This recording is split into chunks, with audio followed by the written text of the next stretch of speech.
All right, everybody, welcome back to the Cashflow Chronicles, January 17th, 2024. We're here once again with Chris Patel, the man, the myth, and the legend. He's doing a great job as always. Just got off of Finance Junkies and is kind enough to join us over here at Cashflow Chronicles. We have a couple videos in store for you guys today, talking anywhere between New York City real estate, once again, Amazon, Jamie Dimon, and some of the things that he thinks are going on. And then the PayPal CEO. I know some of you guys are PayPal enthusiasts, so we want to make sure we get that and be sure that everyone sees that. Chris, did I miss anything, or is there anything else you wanted to cover before we hit the intro? No, I think you're good, man. I think there's a lot of little things we need to cover, so let's get to it. All right, I'll be back after the intro. Greed is good. The stock is going to go up, down, sideways, or in fucking circles. It's all a fugazi. Sell it all. Greed is good. Huge upside potential, upwards of $60,000.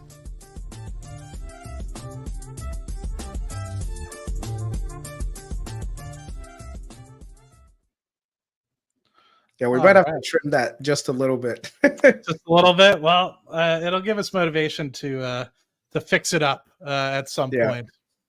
There we go. All right, let's kick up on the mistake to assume that everything's hunky dory, and and when stock markets are up, it's kind of like this little drug we all feel like it's just great, But remember, we've had so much fiscal monetary stimulation, so I'm a little more on the cautious side that we are facing a lot of things in 24 or 25. And we mentioned Ukraine, the terrorist activity in Israel, the Red Sea, quantitative tightening, which I still question if we understand exactly how that works. I don't think we do. How QE actually worked, what the effect of negative, zero rates was for all this time, and obviously the politics, and and then the Ukrainian war is affecting oil, gas, food, migration. So you have all these very powerful forces that are going to be affecting us in 24 and 25. So if I was the government, I would be preparing for what I'm going to do about that, assuming things aren't good. And I just also want to point out, I wish the Democrats would think a little more carefully when they talk about MAGA. And if you travel this country, and the country's unbelievable. We took our bus trip this year, and Leslie Picker was on Spokane and Boise and Bozeman. People are growing. They're hungry to grow. They're innovating. It's everywhere. It's not just Silicon Valley. So we've got this great hand. But when people say MAGA, they're actually looking at people voting for Trump, and they think they're voting, and they're basically scapegoating them that you are like him. But I don't think they're voting for Trump because of his family values. Now, if you look, just take a step back, be honest. He was kind of right about NATO, kind of right about immigration. Mm-hmm. He grew the economy quite well. China virus. Tax reform worked. Mm-hmm. He was right about some of China. I don't like what he did. No, I said China virus. Yeah, I understand. He may have been right. And I don't like how he said things about Mexico. Chris, what are your initial thoughts about all that? It's a lot to digest. I mean, he's right. Can't really say he's wrong on any of those things. Those are all topics that President Trump did a good job on. Rhetoric. Well, not just the Trump part, right? But I guess everything else, like the zero interest rate policy and all these things coming to a head, right? All the particular things about the economy that have kind of been in place over the past 2-3 years. Not necessarily about Trump. What are your thoughts about those? I mean, the Fed broke things, and the Fed is trying to repair things. That's just it. And we're just, the guys in the middle trying to make money on both sides. When the markets were getting inflated, there was money to be made. When markets are deflating, there was money to be made. And right now, markets are recovering, and there's things to be made there. Just not yet. I think we've still got some more downside to go before we see a good recovery. So I think a lot of the impacts from the rate rises are going to start to be felt this year. So, it's just a good idea to be patient and wait. Yeah. No, I think it's interesting. I mean, we've seen a bunch of different things over the past 4 to 5 years. When I kind of look at it, it's like you kind of have all these that you have oil prices going to zero and negative actually at some points. You have them going over 100, and now you have them kind of flatlining now at the $75 a barrel mark. Bitcoin coming back, from its highs. You have a lot of different things that have kind of just come up, and it's strange how the market has kind of reacted so wildly and volatilely over the past 4 or 5 years with everything that's kind of kind of gone on. It's really interesting. I agree with Jamie. I don't necessarily think that we fully understand how to utilize quantitative tapering to our best ability. I think it's going to be a discovery phase, because as we've kind of looked at how we've used the federal funds rate over the past 2 decades, is kind of this whipsaw, right? We increase the rates to kind of make sure the economy slows down, and then anytime anything breaks, we just rip it back to zero. And that's happened now a multitude of times, 3 times since I've kind of been aware of it, right? And after the dot-com bust, after what happened at the great financial crisis in 2018, when things started to look a little rough, and things going into the pandemic, obviously, that kind of drove things to go back down to zero. So I don't think we've actually been able to get into a place now where we have successfully established an easing before just letting it go back to zero, which I think is pretty interesting, because we're kind of in a discovery phase at that point. Yeah, I think a lot of companies are getting used to the current rate environment, which means that they'll be stronger when the rates start to go down again. I do think that over the next 5-6 years we see deflation. So I'm positioning my portfolio to capture the value of that. So yeah, Deflation economy wide or specific areas? I say economy wide. I think there's a lot of demographic shifts happening, technologies happening. So I think we could end up getting back into a place where we see a low rate environment, not a ZERP environment, but definitely not one where inflation is persistent. It's just technology is very deflationary, and all I see Mhm. is improvements all over the place for technology. So, and on top of that, you've got declining birth rates around the world. Yeah. Those are another big factor to take into consideration. So, we'll see where things go. Yeah, I've heard that thought process before. You have a lot of baby boomers at this point retiring. You have not enough population to kind of uphold kind of that, and with that, I think the trends about lifestyles, people more moving into townhomes rather than having these larger, bigger homes. So some of these places are actually going to sit unfilled, right? People are getting their parents' homes and inheritance and stuff like that. They just immediately sell it because they don't want to actually live in them. They would rather live in some sort of townhome or live in an apartment where they don't necessarily have to upkeep these large properties and stuff like that. I've heard that for going in rumblings over the past 5 to 10 years, and I'm curious if that's actually gonna play out or not. I also wanted to play another item specifically around, and feel free to cut me off if I'm going through these videos too quickly, Mr. Patel, but I also wanted to cover the video about PayPal, because we did talk about a little bit PayPal yesterday, about how you and me are kind of sitting on the sidelines. We don't necessarily think it's a screaming buy here, but we talked about how Alex Chris, the brand new CEO, talked very eloquently in the 3Q earnings. And I was very impressed by what he was saying. But you and I are both kind of sitting here in agreement saying, okay, that's all good talk, but we need to see the ship right size before we actually think about even some sort of entry position. To me, I'm not even really looking. I'm very, cheerleader like, hoping that everyone else does a really good job. I know a lot of people on X and a lot of people on YouTube are hoping the stock does really well, between Jeremy, Crossroads, a lot of folks that we know and cross paths with. So to me, I'm a cheerleader for those folks, but I'm kind of on the sidelines for that. Anything before we kick off the video? Not really. I didn't get a chance to take a look at this yet. All right. So Now, in his first interview since stepping into the role as the president and CEO of PayPal, is Alex Chris. It's nice to have you here. Thank you. Thank you, David. Good to be here. It's good to have you.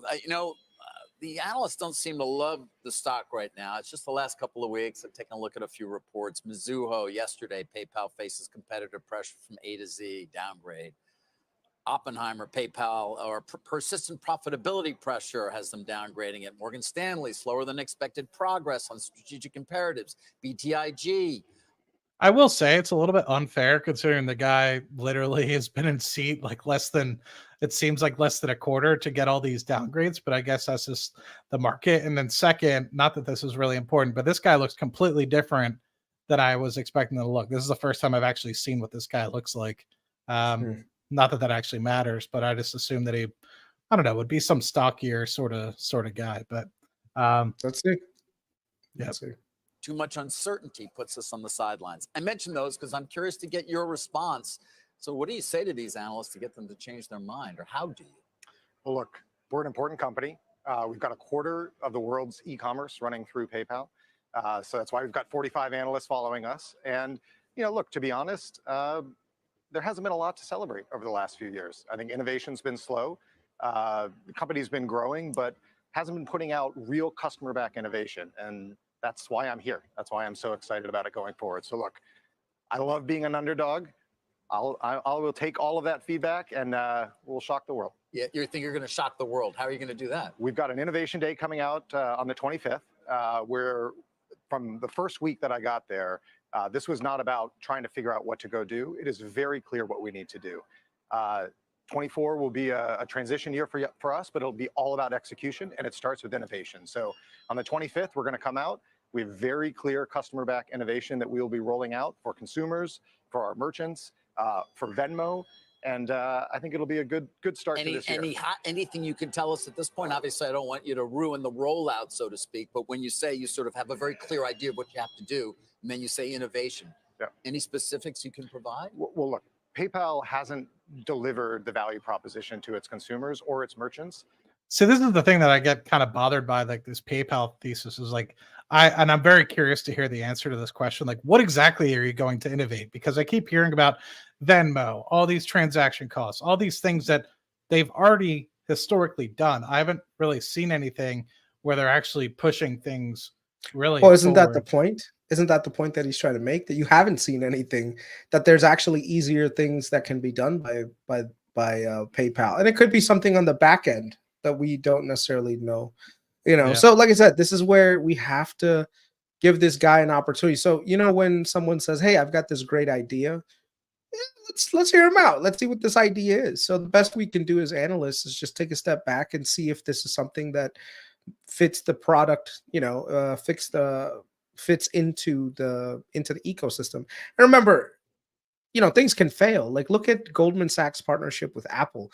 Remember when everyone said, "Oh my God, Apple's a big threat to PayPal because of their partnership with Goldman," and Right. everyone is gonna do everything via, and that didn't work out. So I still use PayPal for so many things.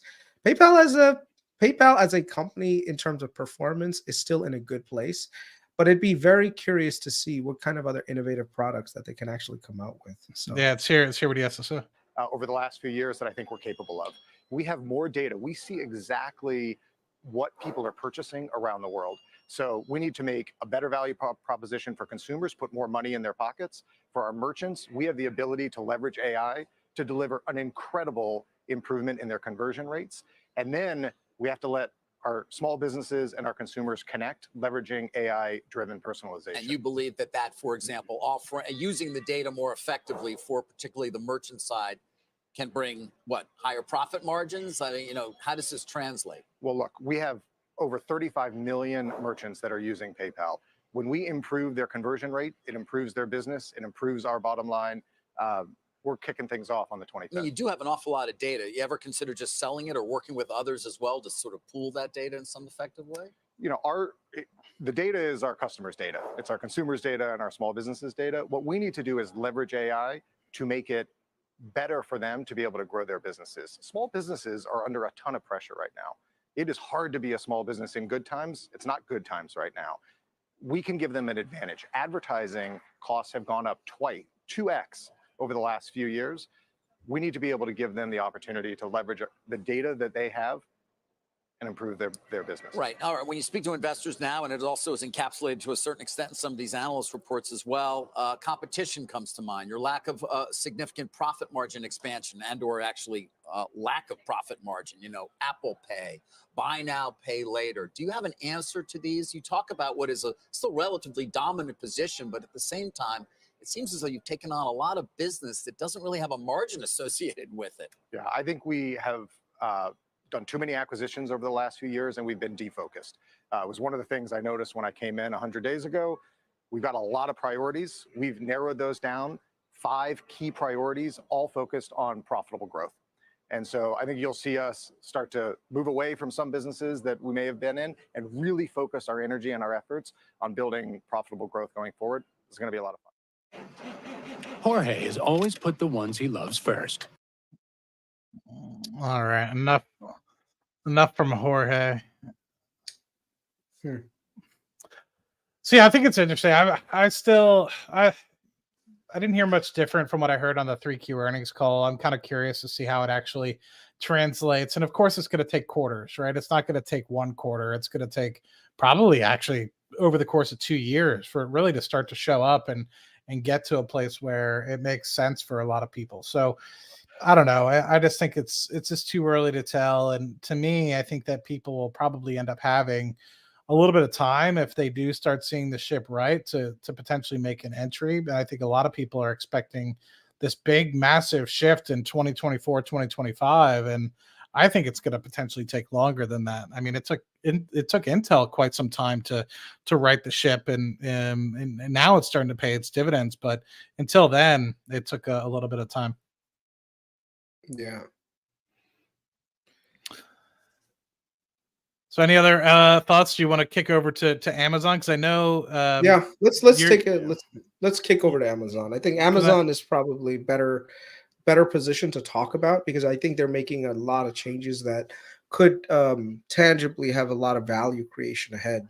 So. Yeah, and I didn't have an opportunity to look at your most recent article that you had dropped on your Patreon, but for those people that are interested, be sure to potentially check out Chris's Patreon in the description below. He does a lot of DD, of which right now he's focusing a lot on Amazon. So let's give this a look. With the consumer spending picture, the retail sales data coming in strong.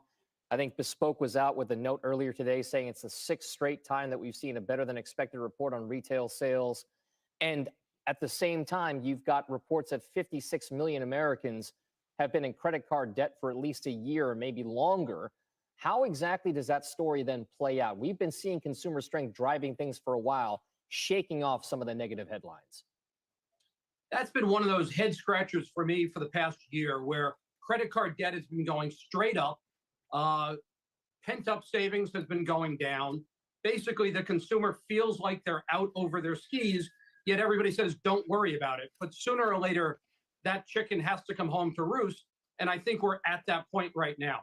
So again, you need a very differentiated company that has real secular growth to bust through a slower consumer spending environment, because as we all know, the consumer is driving GDP ultimately. Let's talk about some of the stocks you like and some of the sectors you like. I see 3 on your nice list, not the naughty list: Aptiv, Amazon, and CDW. Why those? So you look at Aptiv, and Aptiv is a stock that's really been beaten up in the last year, quite frankly. Everybody's worried about the EV slowdown, and certainly that is happening. But we've been underproducing cars globally for the last couple of years. So there's certainly a catch-up as cars don't last indefinitely. And the buyer of a car does want more of their safety and infotainment systems in a car. So I think there's real secular growth there and a little bit of a cyclical trade. You look at Amazon, the reason Amazon did so well last year is they dramatically beat earnings expectations as they reined in cost growth. The announcements that we saw last week in terms of with Twitch and with Prime Video are just another step in terms of controlling costs.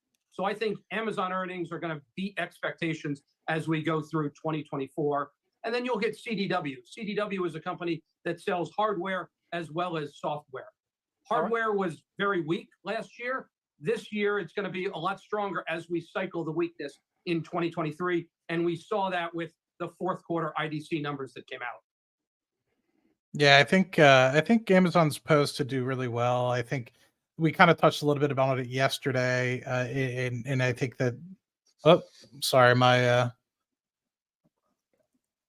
sorry about that. My YouTube kept going and it started busting in my ears. But yeah, I think we talked a little bit about it yesterday. I'm kind of curious. I mean, you don't obviously your due diligence is pertinent to the Patreon, and that's going to give you obviously, you know, don't want to give all the details behind the curtain, but I'm curious what your thoughts are. I know we talked a lot about how they're kind of reining in CapEx expenditures and they're getting back to a place of normalized growth versus specifically, you know, having to expand at a 50% rate from 2019 to 2020. So just give some color to that, Chris, and I'm curious to hear what your maybe initial predictions might be. I think a lot of people are not as noticed when it comes to their Amazon's improvements in terms of efficiency. So let me just quickly show you guys. This is one of the only big tech companies whose efficiency has been skyrocketing way beyond what a lot of people are giving it a lot of credit for. So let me just share my screen real quick and I'll show you. For sure. So one of the things about Amazon is that, you know, everyone looks at just the pure revenue number and how it's been growing, which is always a good thing, right? You always want to have more revenue coming in. But what's interesting is if you look at their gross margins, they've been actually improving. Just one second. Gangbusters. Yeah, look at their gross margins, okay? Gross margins was they've gone from like in the 30s, 37s to almost like right now 45. So that's a very big improvement in terms of just gross margin. So now you're going to start to see that happening on the operating side. So the operating margins are starting to improve. And last quarter, their operating margin had actually gone like just crazy. So I'd say right now, just look at the margins. The margins are probably the most important thing for Amazon. And as they shift their business model, you're going to see that operating income just skyrocket higher and higher. And eventually, I think they're going to get to a point where they're going to start to do share buybacks. And when they start to do that, it's going to be, you know, Amazon is, we're looking at another meta like move in Amazon, in my opinion, in the next couple of years. So Yeah. I think a lot of that capex has already been brought forward. They're kind of more in the maintenance side of things. And because they're improving their margins so much by kind of flipping their business model from low margin to high margin, that will cause them to get, you know, much better multiples. And yeah, I think we'll see Amazon clearly in the $3 trillion mark eventually. So I think so. you know, I mean, to me, I think that it's going to be one of those companies. I mean, 3 trillion is easy to see. I think honestly, in terms of competition, who's going to be the first $5 trillion company? I think Amazon plays in that realm as well, and same with Google. And we're not talking obviously next year or anything like that. We're talking maybe a decade down the road, but I fully see it. And I think the thing that I notice is the conversion to EV trucks with the Rivian partnership. I think that that's going to help with respect to saving on fuel costs and things of the like. I see them all over the place here in Houston. I also notice a lot of push for renewable solar to help power some of their warehouses and stuff like that. I think that'll help keep electricity costs down. So a bunch of different things that they've invested in terms of being able to, one, lower their footprint, and then two, be less reliant on others. And so much so, obviously, everyone knows that they stopped using USPS and they stopped using UPS and FedEx to ship their stuff. They started shipping it on their own. So that sort of thing, I think I'm extremely bullish about still for Amazon. And I think a lot of people forget where Walmart really succeeded. And it's really this total volume and making sure that the customers were happy, were able to get things at their doorstep or actually go get them at a cheap, reasonable price with good customer service and very low margins. And I don't understand why people don't understand how Amazon will be a $1 trillion revenue business here within the matter of a couple of years, and 1 or 2% margin on that improvement is 10-20 billion dollars. And that's not even really at the point what they're fighting for right now. I still think that even though, yes, they are focusing on cost efficiencies and making sure that they're not overspending, I don't think they're pinching pennies as of yet. I think that they're just they're fiddling with it a little bit. If you saw a complete pendulum swing, I think people would notice it. But you know, you're seeing some updates in the prime costs, you're seeing some updates here and there, but I haven't really noticed anything off of Amazon scratching my head being like, I'm not paying for this. This is BS. I still notice that things are relatively cheap. They're not completely ripping people off as of yet. And right now, I think it's more of just the volume over value at this point. And I still think that there's a long way to go for them to really improve margins in the long term. I still think that they're trying to grow out their footprint within Europe. They're trying to grow their footprint throughout the rest of the world as well. And so while they might be taking this opportunity to have a lot of efficiencies in the US, I think they haven't gotten to the same place globally. And so I still think that there's a lot of running room for now. Yeah, their AWS business is still doing really well. So, I think they're able to cut their costs. They're able to grow their top line, their bottom line. It's a great business. Amazon is going to do very well over the next couple of years. So, Yeah. Yeah.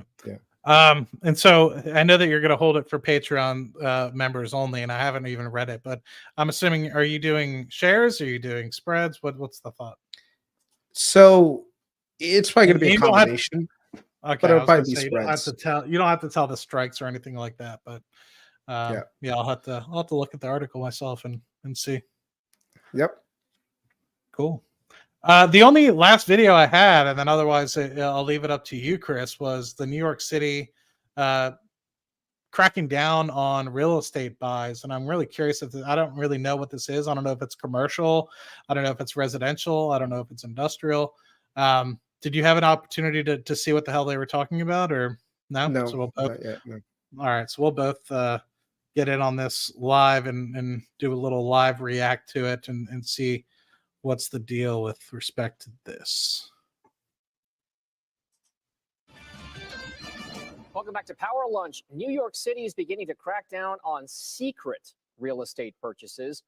Robert Frank joins us now to explain what is secret about them and why would you want to keep it secret? Yeah, Dom, this is a big change. New York's governor signing a law that would shine more light on secret LLCs that are used in real estate. The new law requires LLCs in New York to report the state, the true state of their owners, their dates of birth, their business address, and all that information. The law is aimed at curbing the use of anonymous LLCs to hide the true ownership of real estate, often used for money laundering or tax evasion. An estimated 37% of all the apartments in Manhattan are owned or purchased by LLCs. They will now have to disclose their true owners. Now, the real estate lobby, not surprisingly, they fought hard against this law, saying it jeopardized the safety and the identity of wealthy property owners. The governor granted a major concession to them. So rather than making these names public, they will only be available to law enforcement. Now, the change mirrors a new federal law that took effect on January 1st. That's called the Corporate Transparency Act. It requires every LLC, limited partnership, or other private entity in the U.S. to disclose their true ownership to Treasury. More than 30 million. Yeah, it wasn't exactly what I was expecting. I was expecting maybe a little bit more about Yeah, commercial real this estate or is something like that. this is a nothing burger. I mean, I could give you the background on it. New York City is a hotbed of foreign investment in terms of real estate for people looking to hide their money, right? So if you, let's say, have some kind of corrupt practice in your country, you can take that money, put it into an LLC here in the US, and you just buy an apartment building. And basically now you have money in the US, so a lot of Chinese foreign buyers, a lot of Russian foreign buyers, and this happens in London as well, where you have a lot of money from the Middle East, from Russian oligarchs. They're buying things in the West, primarily because, like, let's say you have all this money that you illicitly got in China. If you take it to the US, you're not exactly going to be extradited, so it's just one of those things that a lot of these guys have. But there is a little bit of truth to the whole protection thing as well, because the last thing you want is you want to know who lives, like, because everything is public knowledge. Like, you could actually search for me and find my address technically, because I'm a property owner in New York City. So you could just go to, like, the website, and my name, you put it in, exactly where I live. So if you wanted to come stalk me, you could. Now, for me, it's like, whatever, you want to stalk a YouTuber, go for it. I'm not even there anyway.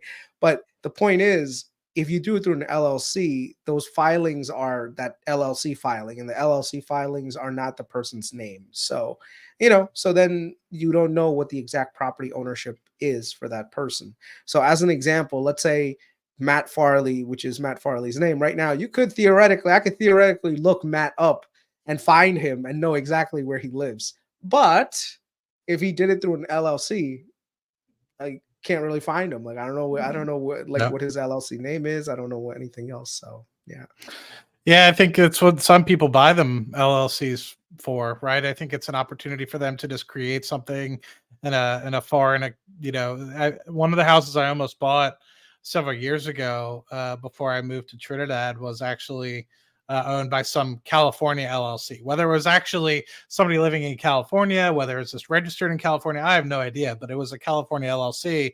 So I had no idea who the hell I was buying it from. And you think about it, it's actually pretty interesting. If you go to buy a house, you like get to see pretty much a lot about this person's finances. You get to see who they are and like what other shit that they have. It's really interesting how kind of transparent some of this stuff is, and it's actually kind of scary in that respect. And I anticipate that's why a lot of people buy in LLCs, and I think that that's why all this opportunity for people to have foreign investment. I think that that's why Toronto real estate prices have been through the roof, New York, London, all because you allow these foreign investments to be in these cities. Whereas some places, like if I wanted to, I never technically own something in Thailand, or I never technically own something in China. I lease it for 99 years or something of the like, but you don't actually get the ability to buy foreign real estate as easily as you can in, say, the United States and Canada.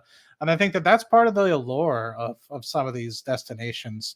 So I think that that's there's something to be said about that. But I do see some people chatting about, do we think 150 is too expensive for Amazon? Do we think No. 125 is appropriate? Or they like Amazon at $80?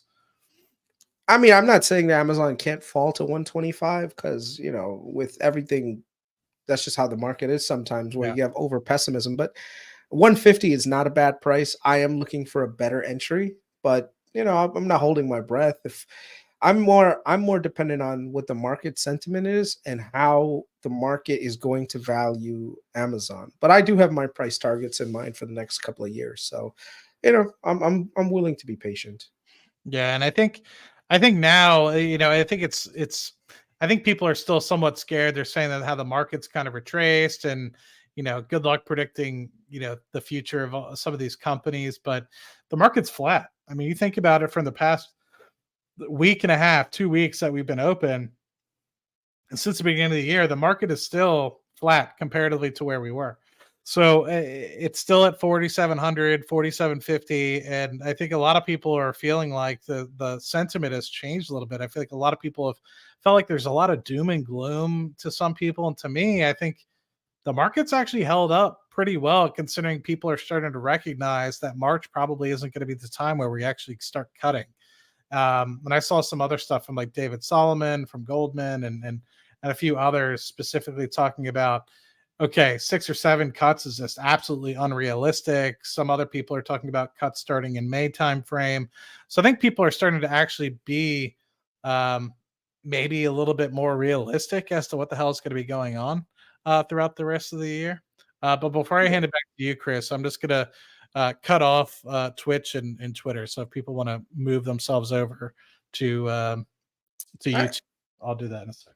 I think we could see another 5 to 10% correction before we ride higher for the year. So, at least getting back down to, let's say, 4,300 is not on the S&P is not completely out of the realm of things happening. I think a lot of companies rode up significantly on the backs of possible rate cuts early on, and also from the dovish tone from the Fed in December. So, the best thing to do right now is not to sell, but just pile cash. Wait for the opportunities to come to you. This is the first time in history where you're getting paid to sit in cash. So not in history, but right now is a good time to just sit in cash for a little bit. Wait for the opportunities to come to you. Don't go looking for the opportunities. I think so many people, they feel like cash is burning a hole in their pocket. And it's like, no, cash gives you the optionality to buy things at a cheaper price when things come up. So just be patient. Right now is not a time to be in this market. Right now, what I mean is right now is not to be adding into this market. Instead, it's to stockpile the cash. When good things come, buy them and then relax. Yeah, no, I don't disagree. I mean, we're in a very rare. I mean, if you were 2 years ago or 3 years ago, or even 7 years ago, I would say, just invest your money. That's what everyone else did, right? They borrowed debt and invested their money because they were able to borrow debt at 3-4% and then get decent returns, whether that was 10%, 12%, or if you're doing real estate and putting a lot of elbow grease into things, 25%, but you're actively working for some of that stuff. And people saw a good opportunity to do that. Now, it's okay to keep on to some cash, right? Especially in some of these volatile times, and who knows what you might actually end up needing it for. Yep. Hey, listen, I gotta head out a little early, so No we worries, my will man. definitely catch up more tomorrow. But yeah, I'll see you guys For sure, man. Good luck, and I'll talk later. to you soon. Bye. Yep. So I will be more than happy to stick around for the next 20 minutes, give us a full hour to chit chat and do anything like that. So feel free to ask any sort of questions. Tom, I did see that you asked specifically about Bab al-Mandeb issues and the Suez Canal closure. I didn't see anything about that. I'm not as much on the political side as you are, but yeah, I know you're a lot better about that.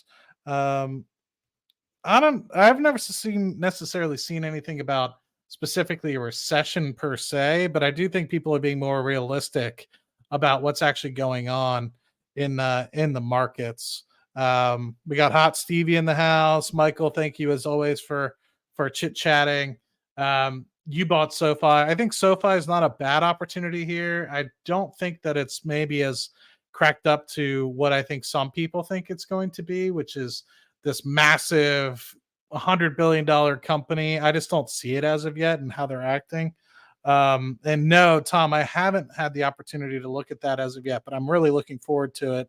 And I'm just happy to see that Sham is willing to give us retail investors an opportunity to peer into the company a little bit. And I like this forward look that they have, and I think that the biggest and strongest piece that they have being Palantir is their retail community, and I'm very excited to see how he continues to collaborate with us as shareholders going forward. So I'm really looking forward to it. I was really excited to see last night when he posted the picture on your X, and really looking forward to seeing what you guys talked about. I anticipate that it's not entirely about the stock, but yeah, I'm curious to see the continued strength that we have in the community. So somebody said they bought $6 SoFi calls for earnings. VT, I don't hate VT. I know Strongman Personal Finance is a huge VT guy. And for those of you guys that don't necessarily know much about VT, let me just pull it up for you guys on Robinhood. It's a total stock market. And so I'm going to mess this up, right? Because I don't know the exact numbers for VT, but it has way more international exposure than I would probably like personally. And it's not that I dislike international exposure. In fact, quite the contrary. What I acknowledge is that a lot of the United States markets actually trade and sell goods internationally. And you'd be surprised that when you go to a foreign country, how many American products are there? Coca-Cola, Dawn, Tide for your laundry detergent. You have a bunch of different things that are American made. Colgate toothpaste. You see a lot of Pepsi products, whether that's Frito-Lay, Doritos, etc. You see all those things really pushed internationally. And maybe it was just because I was living in Trinidad, which is in the Caribbean. But I feel like even when I've gone to other places like Europe, I've had the opportunity to see a lot of imports.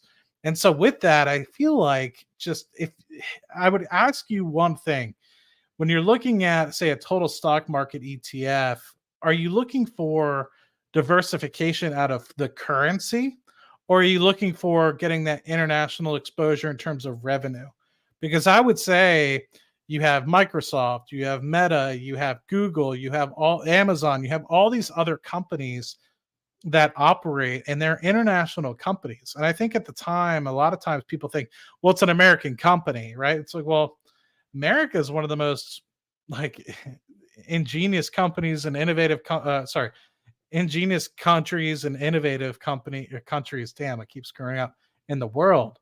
And we have the regulatory environment here that allows us to succeed. And with that, you have the ability to innovate and create great products that people, fortunately, globally love to enjoy. And so my question to you is are you looking for a VT to get exposure to a European company like a Nestle, or what exactly are you looking for? Or are you looking for diversification out of the US dollar? And that's kind of my question back to somebody that's really looking at VT, because I personally am more of a SPY guy, and I know that there's going to be times where VTI, which is the total stock market index for the US, outpaces the SPY. But I like the fact that the SPY, the S&P 500, has all profitable companies. They're actively managed. They're voted on by a council that allows them to make sure that they're not unprofitable at any point. And if they are, they get kicked out. So it's kind of a high graded list of 500 companies that are doing really, really well most of the time. So to me, I like having that kind of that piece of understanding that, hey, they're at least profitable. It's not to say that the Russell 2000 is bad or the S&P 600 is bad, but there's not as much, I guess, criteria in terms of profitability and making sure that there's not any wrongdoing kind of going on or no voting. I think it's a little bit easier to get into those things. So to me, having something like an S&P 500 or mostly like the S&P 500 allows you to have kind of like a barrier to entry. And to me, it means it kind of high grades the options a little bit better. Let's see.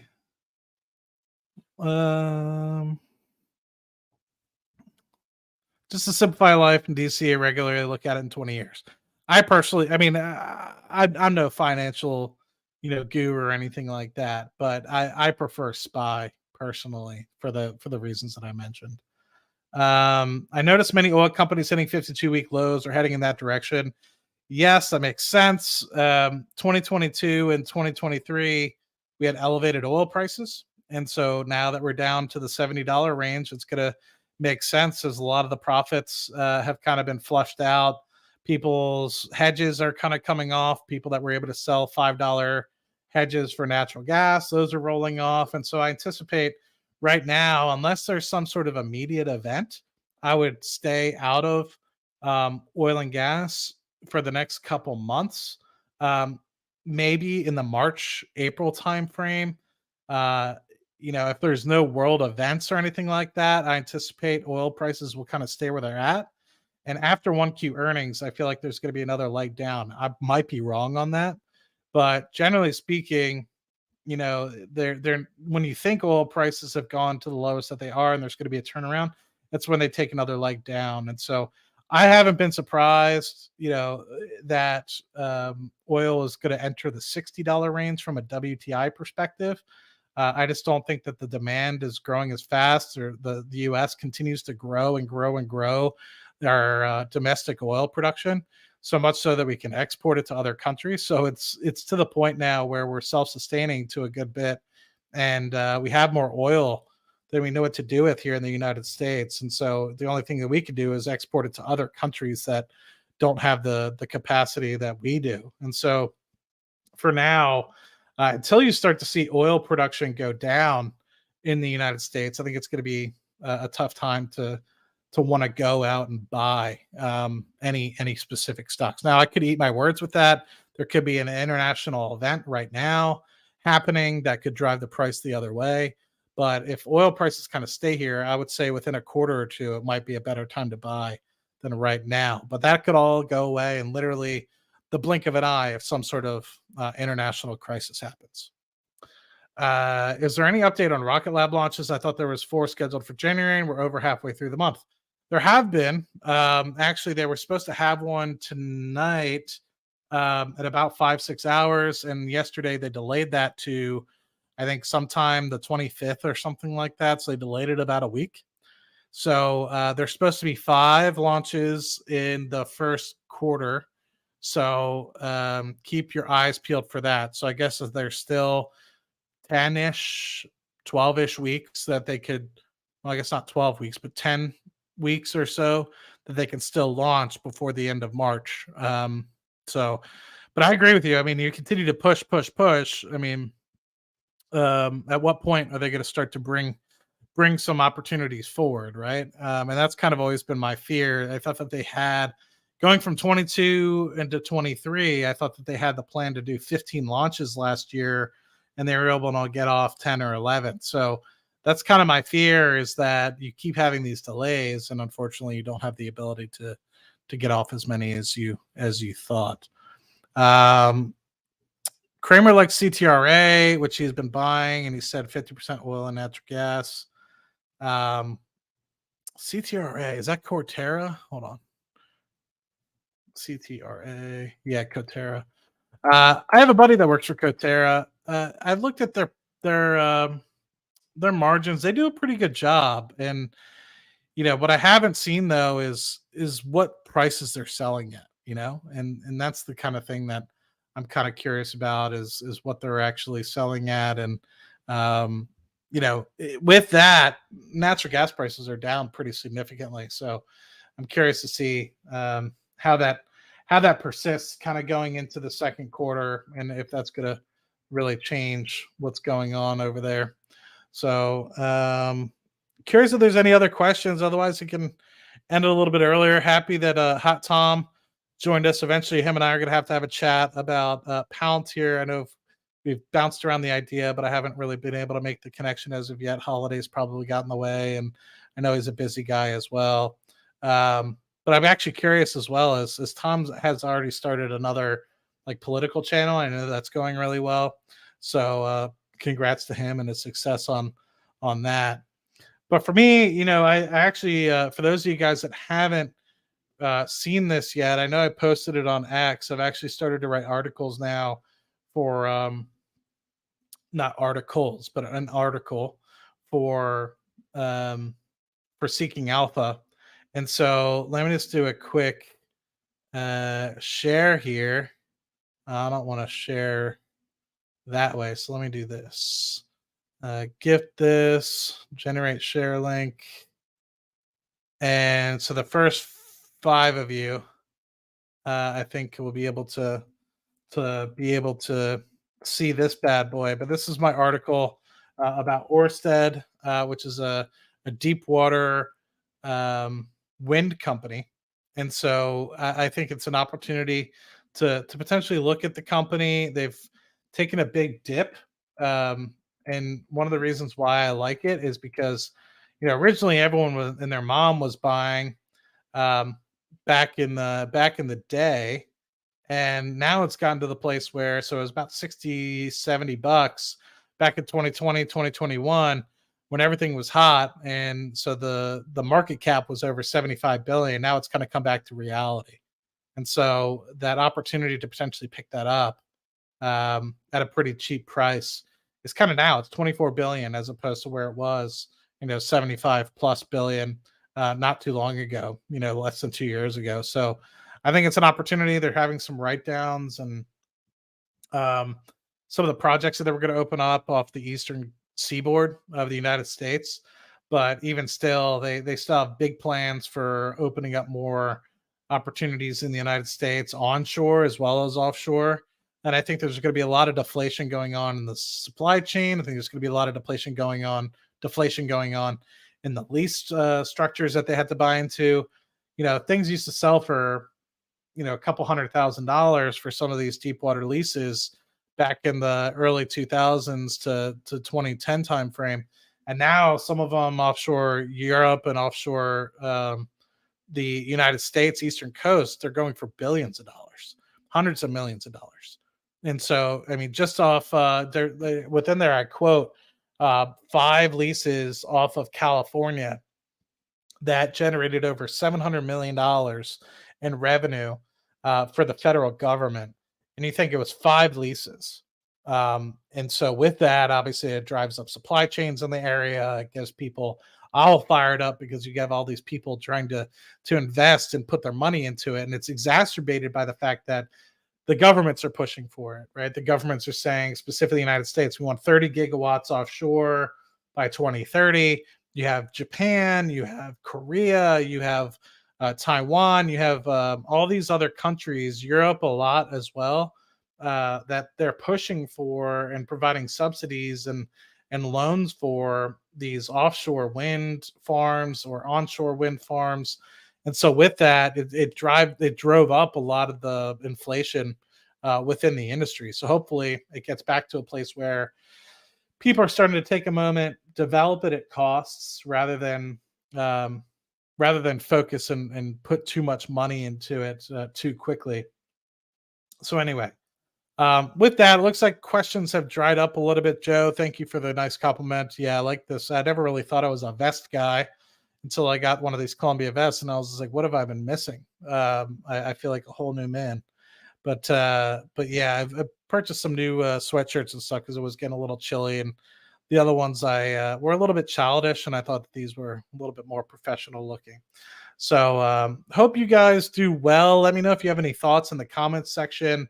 I'll be posting this one. Hot Chris had to jump off a little early, but with this, I will probably keep this open for an hour or two after the stream is over. And then I'm going to make a habit, if you guys don't mind, actually, while I have you guys here, I hate to kind of do this, but I always do, is if you haven't already, please be sure to subscribe to Cashflow Chronicles TV. Eventually, we're going to be posting these things, and if you, the replay will eventually be available over there. After an hour or two after the stream, I'll probably be able to download this and post it over there, which I just posted yesterday's Cashflow Chronicles over there. So it's no longer available on the Matt Money channel. It's available only over there.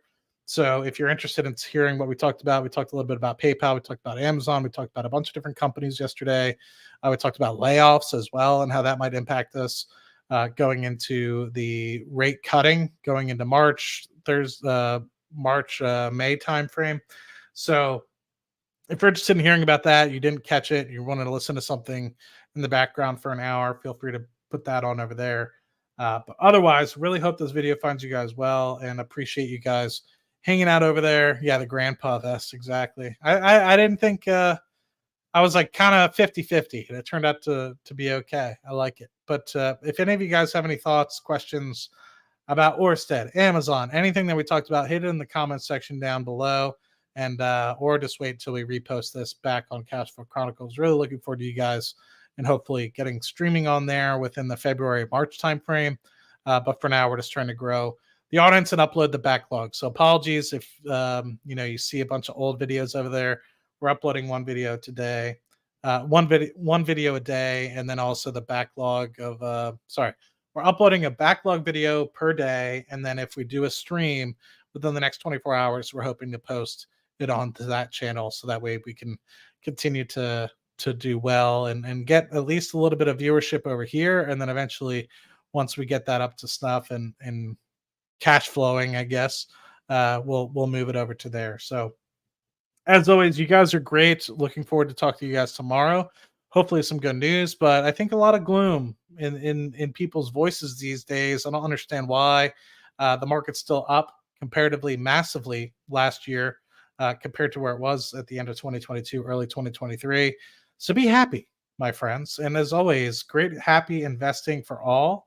And really looking forward to seeing you guys on Cashflow Chronicles in the near future. And I will talk to you guys then. Have a good one. Good night.